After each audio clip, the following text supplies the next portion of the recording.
আসসালামু আলাইকুম রহমতুল্লাহ বরকাত। সম্মানিত ভিউয়ার দর্শক মহতরম, আমরা 16 নম্বর ভিডিও ক্লিপে জানব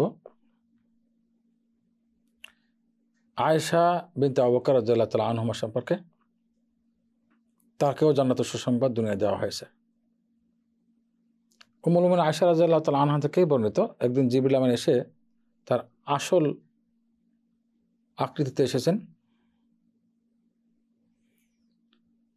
এবং তিনি সবুজ রঙের রেশমি কাপড় পরে এসেছেন।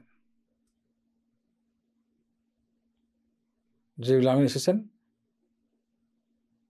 সবুজ রঙের রেশমি কাপড়ে।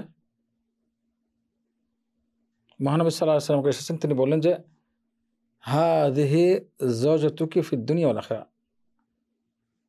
এটা আপনার দুনিয়া এবং আখিরাতের স্ত্রী। আয়েশা রাদিয়াল্লাহু তাআলা আনহার সম্পর্কে বললেন, অর্থাৎ জান্নাতে স্ত্রী থাকবেন। হাদিসটি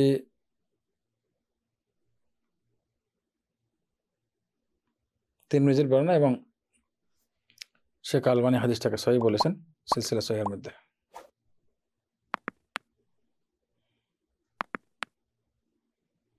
সিলসিলা সহিহা 1715 নম্বর হাদিস।